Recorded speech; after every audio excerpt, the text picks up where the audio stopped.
Boa noite, meu irmão. Boa noite, minha irmã. Graça e paz do Senhor Jesus. Amém, queridos?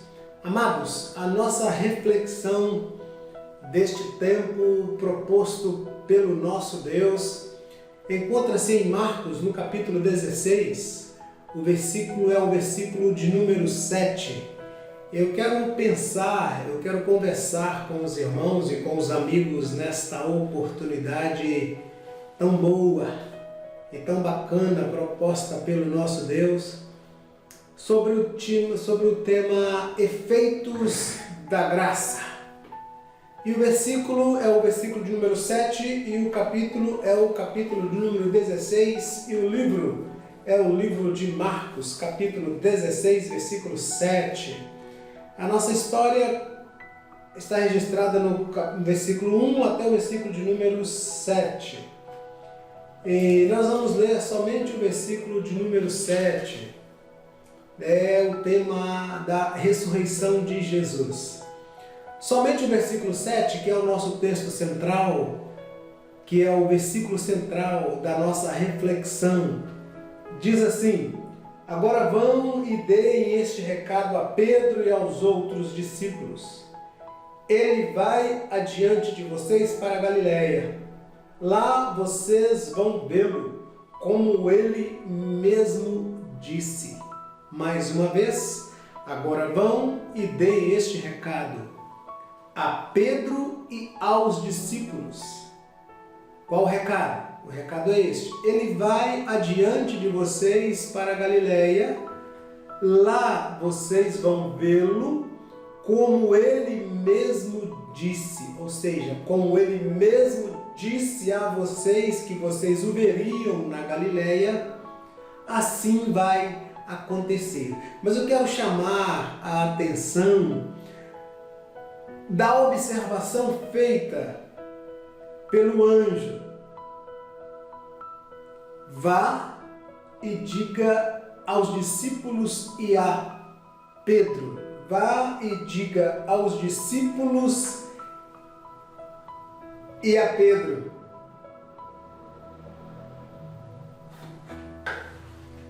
E a Pedro é o ponto que eu quero conversar com os irmãos sobre o tema Efeitos da Graça. Hoje já não se discute mais se Jesus Cristo existiu ou não. Hoje a discussão é bem outra. Até entre os críticos mais críticos, a existência, a vinda de Jesus a este mundo já é um assunto fora de discussão e já está bem acertado entre os críticos, até entre os mais críticos, de que Jesus esteve entre nós. E que ele morou entre nós e que ele realizou muitos milagres entre nós.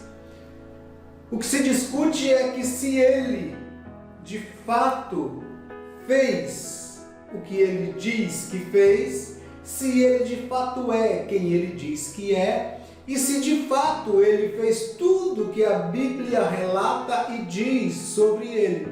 O que se discute basicamente não é mais se Jesus viveu entre nós ou não, mas se de fato, o que discute de fato é que se de fato ele fez tudo aquilo que ele diz que fez, e se a Bíblia de fato relata tudo aquilo que Jesus Cristo fez, ou seja, se o que está escrito na Bíblia foi o que realmente Jesus fez. Então o que se discute basicamente é isso, mas para mim e para você, acredito que este assunto já é um assunto resolvido. Nós cremos que ele é quem ele diz que é, que ele fez o que ele diz que fez e que nós cremos no que esta palavra, no que este livro sagrado, a Bíblia Sagrada, relata e diz sobre ele. O que está escrito aqui são palavras de Deus, nós acreditamos assim. Então, para nós, isso é um assunto é um assunto já resolvido. Nós cremos de fato naquilo que ele diz que é e naquilo que a Bíblia diz a respeito dele. Nós cremos que a sua vinda foi um divisor de águas. Assim nós cremos. E ele dividiu a história em antes de Cristo e depois de Cristo. Assim também nós cremos que a sua vinda foi um divisor de água, foi um divisor de história. A história é contada antes de Cristo e é contada depois de Cristo. E nós cremos e podemos ver, e muitos conseguem ver, que este mundo foi bem outro depois do túmulo. Após a sua vinda aqui, após a sua morte, após a sua ressurreição, este mundo é bem outro. Este mundo nunca mais foi o mesmo depois de sua vinda, depois do túmulo. E nem poderia ser, porque afinal Deus se fez gente e habitou entre nós e ainda mais, nos ensinou a ser gente. A minha vida, posso falar por mim, a minha vida e a vida de milhares e milhares e milhões de pessoas experimentaram e entenderam o que é este divisor de águas. Milhares e milhares de pessoas espalhadas pelo mundo experimentou e experimentam a cada dia este divisor de água que é antes de Cristo e depois de Cristo, porque Ele derramou da sua graça, derramou da sua vida sobre toda a carne. E um dos motivos pelos quais nós cremos, simplesmente é um dos motivos pelos quais nós cremos, é pelos efeitos da graça em nossas vidas. A separação do antes de Cristo e do depois de Cristo. Há uma grande separação. Podemos ver e sentir pelos efeitos da graça em nossas vidas. E nós sabemos que graça é favor imerecido. Ouvimos isso sempre. Eu não mereço, nós não merecemos, não fiz nada para merecer, mas eu ganhei. Não merecia ser alcançado pela graça, mas eu fui alcançado pela graça. A graça é este amor de Deus derramado por nós, ainda nós não sendo merecedores. E nós podemos ver os efeitos da graça. É sobre isso que nós queremos conversar, sobre os efeitos da graça em nós. Os alcançados pela graça passam por um processo chamado de metanoia. O que seja isso? A transformação da mente. Os alcançados pela graça percebem uma mudança no seu interior. Dentro deste alcançado pela graça, ele percebe que algo novo, que algo diferente há em si. E que este algo novo inevitavelmente vai alterar a sua personalidade. Se ele foi alcançado por esta graça, inevitavelmente a sua personalidade interior vai ser transformada, que vai refletir no seu exterior, ou seja, no seu caráter. Não tem como, queridos, não tem como, meu amigo, não tem como, minha amiga, você ser alcançado pela graça e continuar da mesma forma. Isso é impossível. Se você foi alvo da graça, se você foi alcançado pela graça, os efeitos desta graça, inevitavelmente eles irão acontecer e serão vistos na sua vida. Inevitavelmente. Por isso o título do nosso pensamento, Efeitos da Graça. Paulo nos diz que aquele aquele que está em Cristo é uma nova criatura. As coisas velhas já passaram e eis que tudo se fez novo. E este tudo se fazer novo é este efeito da graça em nós.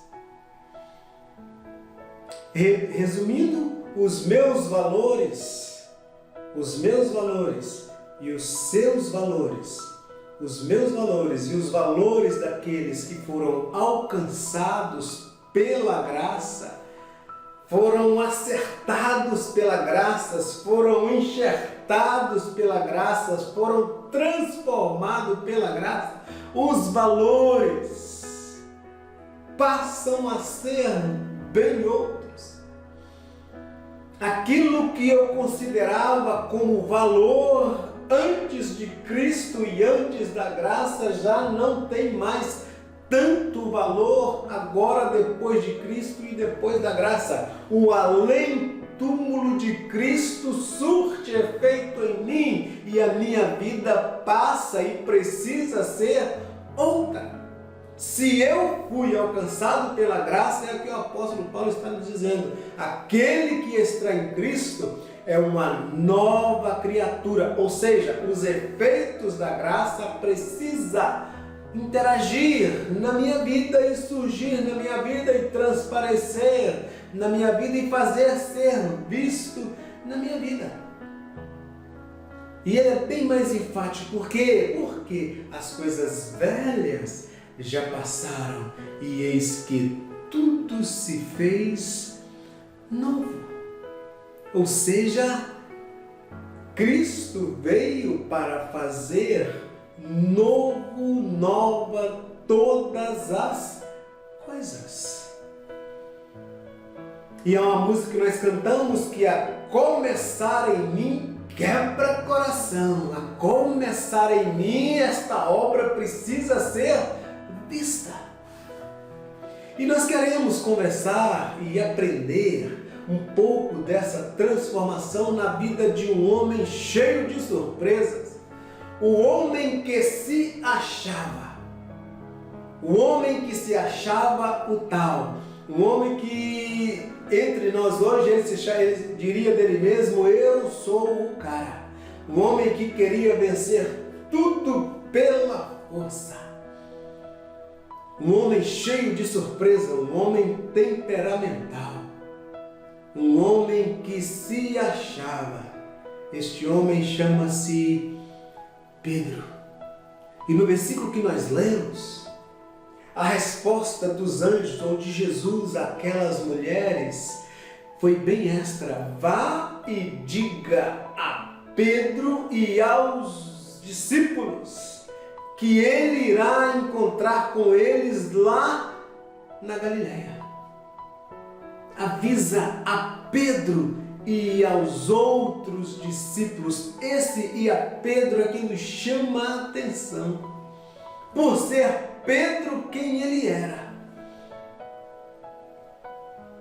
e por fazer Pedro aquilo que ele havia feito na via dolorosa. A graça alcança Pedro mesmo depois da traição. E esta graça, quando ela nos alcança, inevitavelmente produz vida e transformação na nossa vida. Pedro era um homem emblemático, era um homem interessante, era um homem tempestivo, era um homem temperamental, era um homem sanguinário, mas era um homem que fazia declarações maravilhosas. Quando Cristo perguntou: quem dizem os homens que eu sou? Uns responderão: João Batista, outro Moisés, outro Elias. Mas Pedro e Jesus perguntou: e vocês? Quem vocês dizem que é o Filho do Homem? Então Pedro respondeu: tu és o Cristo, Filho do Deus vivo. Pedro, um homem que fazia declarações maravilhosas. Pedro, um homem cheio de fé. um homem que andou sobre as águas durante uma tempestade. Ele viu Cristo e falou: se é o Senhor mesmo, deixe que eu vá ter contigo. E Jesus olhou para Pedro e disse: vem, Pedro, venha, chega aí, Pedro, chega mais, Pedro. E Pedro desceu do barco e andou por sobre as águas. É preciso ter muita fé para descer de um barco e andar sobre as águas sem uma prancha ou sem um colete salva-vidas. E Pedro começou e ele andou. Isso se chama fé. Apesar de ser criticados por muito, Pedro era um homem de muita fé. Mas, consequentemente, também era um homem muito violento. Quando foram prender Jesus, Pedro arrancou da espada e lançou-se sobre um soldado e cortou-lhe a orelha. É interessante que Pedro, com certeza, não havia medido assim tão milimetricamente: vou acertar a orelha daquele soldado. Pedro desferiu-lhe um golpe para cortar-lhe o pescoço. E é interessante que Pedro, com essas ações e com essas atitudes, era um homem que foi chamado pelo mestre, andava com o mestre, por no mínimo durante 3 anos e meio, ele foi discipulado pelo próprio mestre. O homem do amor, o homem que transformou o mundo pregando o amor, o homem que foi pregado, foi caluniado, foi injuriado pregando o amor. E agora Pedro aprendeu aos pés de Jesus e agora, devido ao seu temperamento sanguinário, quase assassina um homem diante do mestre. Um homem que faz declarações maravilhosas: tu é o Cristo, Filho de Deus vivo. Agora é um homem que quase corta o pescoço de um homem. É um homem que traía os amigos. Na via dolorosa, no lugar onde Cristo mais precisava, Pedro o traiu, Pedro o abandonou. Pedro era um homem de sangue. Um homem que fazia confissões maravilhosas. Pedro era um homem que foi convidado para andar com Jesus e ele andou com Jesus. E Pedro era um homem que traía os amigos. Mas Pedro era um homem que andava com Jesus. Pedro era um homem controverso. Pedro era um homem do pavio curto. Pedro era um homem de instinto e não de raciocínio. Pedro era um homem como eu, era um homem como você. Ou talvez você até conheça alguém assim. Pedro era daqueles que atirava primeiro para depois perguntar. Pedro era daquele que brigava primeiro para depois procurar conversar. Pedro era daquele tipo de gente que perde tudo por causa do seu temperamento. Pedro era um homem preso, refém de si mesmo, perdido em si, não tinha controle sobre os seus atos. O seu fraco era ele mesmo. Pedro era o seu próprio mal.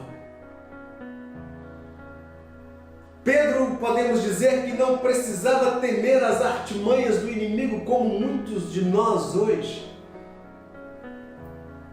que é o causador do seu próprio mal. Muitas vezes, queridos, atente-se a isso, nós somos os nossos próprios algozes. Nós mesmos cavamos as nossas covas. Pedro era um cara que andava com o mestre, era um homem que andava com o mestre, tinha tudo para ser um cara bacana. Aprendeu nos pés do próprio mestre, mas era um homem preso em si, um homem limitado, um homem carnal, um homem fora da realidade espiritual proposta por Cristo. Tem muito disso em nós, queridos. Convivemos dentro do reino, pregamos o reino, estamos perto do reino, mas há muito de nós em nós, menos de Cristo e mais de mim. Na vida de Pedro não era diferente. Era um homem que tinha visão do mundo. Era um homem que tinha tudo para ter uma visão espiritual, mas não tinha uma visão espiritual. Tinha uma visão do material, uma visão do carnal, tentava resolver tudo com as suas próprias forças. Era um homem que não tinha a visão do sobrenatural, era um homem que vivia na carne, queridos. Pedro era um homem que aceitou o convite de viver com Jesus, de seguir a Jesus e até o seguia, mas que ainda não havia experimentado dos efeitos avassaladores da graça. Estava com o Mestre, dentro da igreja, convivendo com a igreja, mas a graça ainda não o havia abraçado e ele, consequentemente, não havia se encontrado com esta graça. Embora a graça estivesse diante dele, perto dele, chamando por ele. O texto que nós lemos é um prelúdio do que estava por vir. As mulheres estavam no túmulo à procura de Jesus. Os anjos que ali estavam, disse a elas: vão e avisam a Pedro e aos discípulos.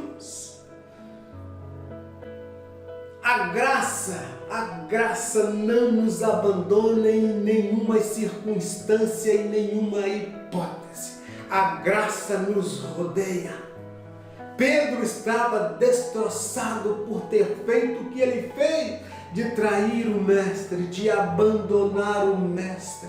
E ele havia sido avisado: Pedro, você vai me trair. Ele disse: eu não vou, eu estou pronto para morrer contigo, Senhor. Pedro disse: Pedro, antes que o galo cante, você vai me negar por 3 vezes. E Pedro disse: não vou fazer isso. E aquilo remoía e aquilo consumia Pedro por dentro. E Jesus havia dito às mulheres: avisa aos discípulos e a Pedro. E Pedro ficou nessa expectativa deste reencontro com a graça. E em Atos, no capítulo 2, vemos um homem totalmente transformado, completamente transformado. O Espírito Santo desce como em forma de fogo e Pedro fica de pé. Entenda isso, queridos. Somos arrebanhados, somos arrebatados pela graça só através e pelo o Espírito Santo. Quando o Espírito Santo desceu, Pedro ficou de pé e fez um discurso para 19 nações ali presentes. E ele conta o plano salvífico de Gênesis até o período em que eles estavam vivendo da morte e da ressurreição de Jesus Cristo. 19 nações ficam ali perplexas, pasmadas, boca aberta, sem entender o que estava acontecendo. E se perguntavam: que homem é este? Que sabedoria é esta? Que autoridade é esta? Aqui, queridos, eu quero conversar com os irmãos sobre o Pedro transformado pelo efeito da graça. O Pedro agora transformado. É agora o Pedro da graça. É agora o Pedro depois do Espírito Santo. É agora o Pedro depois da graça. É o Pedro que não é mais covarde, que não mais foge o seu chamado. É o Pedro cheio do Espírito Santo. É o Pedro que sabe agora quem ele de fato é. É o Pedro que não joga nada para debaixo do tapete. É o Pedro que se assume. É o Pedro depois da graça. É o Pedro cheio do Espírito Santo. O Espírito Santo foi derramado e Pedro abraçou esta oportunidade. O Espírito Santo está derramado e nós não podemos perder esta oportunidade. É o Pedro que abraçou agora a graça. É Pedro que o Espírito Santo desce. É o Pedro que se coloca de pé. É o Pedro que agora entende. Este é o nosso ponto, querido. Entendemos. Vocês estão bêbados, vocês estão loucos. Não, nós não estamos bêbados. Não, nós não estamos loucos. O que está acontecendo conosco é pelo poder. O que está acontecendo é o cumprimento da promessa. Um Pedro agora que sabe de fato quem ele é, cheio do Espírito Santo, começa a falar. Oh, queridos, o efeito da graça sobre nós não nos pode deixar calados. O efeito da graça sobre nós precisa ser revelado. Graça, queridos, graça é o amor de Deus em ação. Graça é ver este poder na vida de um homem que antes não prestava, do homem ruim, de um homem sanguinário, de um homem disposto a matar. É agora de um homem transformado, um homem novo. Graça é isso, querido. E o efeito da graça em nós é isso. Graça é o amor de Deus em nós, em ação. Louvamos a Deus porque nós temos visto os efeitos na vida de muita gente. Assim como este efeito surgiu na vida de Pedro, foi frequente na vida de Pedro, e Pedro da agora para frente é um novo homem, um homem transformado, um homem cheio do Espírito Santo. Atente-se, querido, Pedro andava com Jesus, mas ainda não tinha sido tomado, entendido esta graça por inteiro. Pedro desejava ser uma nova pessoa, mas não conseguia ser, porque ele ainda não havia entendido. Talvez nós estamos na presença e na casa do Senhor por tanto tempo e ainda não tenhamos entendido de fato e de verdade o nosso chamado e por que é que nós fomos chamados. Aqui eu aprendo em Atos 2 a atitude de Pedro em ser uma nova pessoa. Não se acovardou. Vocês estão bêbados? Ele levantou e disse: não estamos bêbados. Não, o que há em nós é o efeito da graça de Cristo. O que há em nós é o poder do Espírito Santo. E agora Pedro não mais se envergonhava de Cristo.